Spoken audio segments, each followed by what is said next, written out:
Matapos makalusot sa second reading kahapon, sa susunod na linggo, isasalang na sa third at last reading sa mababang kapulungan ang kontrobersyal na Reproductive Health o RH Bill. Pamorningan ang mga kongresista sa botohan kagabi. Dikit ang resulta, 113 pabor sa RH, habang 104 naman ang kontra o anti. May report si Julio Segovia. On the manner of House Bill 4244, affirmative 113, negative 104, abstention 3. House Bill 4244 is approved on second reading. Mr. Speaker, I move to adjourn. Pasado na sa ikalawang pagbasa sa Kamara ang kontrobersyal na House Bill 4244 o ang Comprehensive Policy on Responsible Parenthood, Reproductive Health, and Population Development o mas kilala bilang Reproductive Health Bill. Dikit ang laban, 113 ang pabor, 104 ang kontra habang 3 ang hindi bumoto. Matapos ang Viva Voce, sinundan pa ito ng nominal voting kung saan isa-isang nagpaliwanag ang mga kongresista ng kanya-kanyang boto. Kaya inabot na ng pasado 2:00 na madaling araw ang botohan. This is pure and simple, responsible legislation.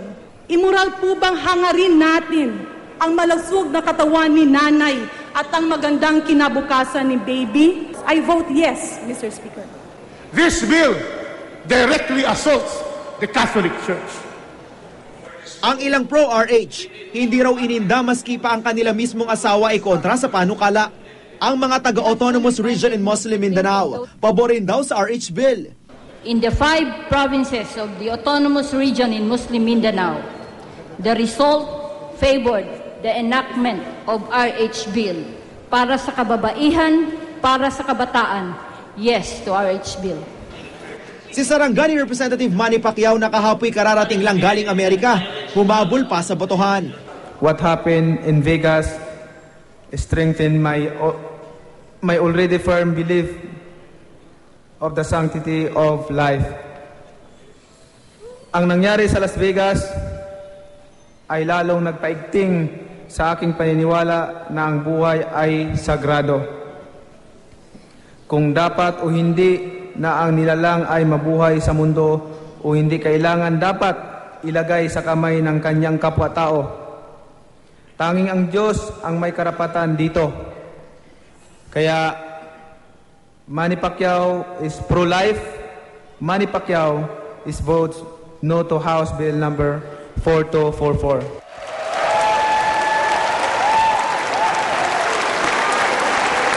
Thank you. Sa pagtatapos ng botohan, nakuha ng pro-RH ang panalo sa ikalawang pagbasa.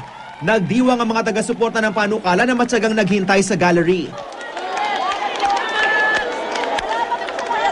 Bumuhos naman ang emosyon para sa kanila ay makasaysayang gabi sa Kamara.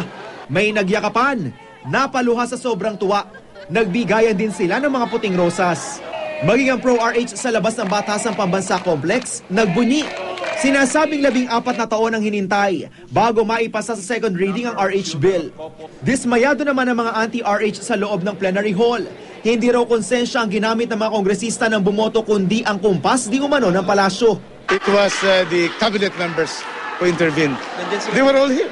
They were all here, yes. Mar Butchabad, La Sierda, Mr. Ricky Carandam. What exactly were they doing? Oh, they were lobbying for a yes vote. Nasa mga voters na yon, basta we'll just give them guidelines. No? Siguro baka isama ko na rin yung pro-RH ang bad quality. Pinaliwanag naman ng palasyo kung bakit nasa Kamara kahapon sina DILG Secretary Mar Rojas at ilang taga-LP. Nagbigay lang daw sila ng moral support sa mga kaalyado nila sa RH Bill. Si Cardinal Luis Antonio Tagle, hindi pa rin daw ituturing na pagkatalo ang resulta ng nangyaring botohan kagabi. Total, may isa pa naman daw botohan na gagawin. Paigtingin pa umano ng simbahan ang kanilang pagsusulong kontra RH Bill sa mga mahihirap at mga grupo ng kababaihan at kabataan. Ang ilan sa mga mambabatas, nakikita ring magiging dikit ang laban sa mataas na kapulungan. It's as close as the House's vote, no? Sa tingin ko, the RH bill is not needed.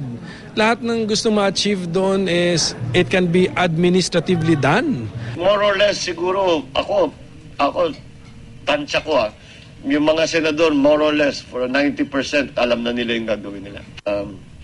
Ang daming kawawang mga bata, ang daming mga kawawang mga pamilya na they are ignorant, they are not able to access any form of contraception. They do not even understand how reproduction works. Sa susunod na linggo, inaasang magbobotohan na rin ng mga senador sa RH Bill. Julio Segovia, GMA News.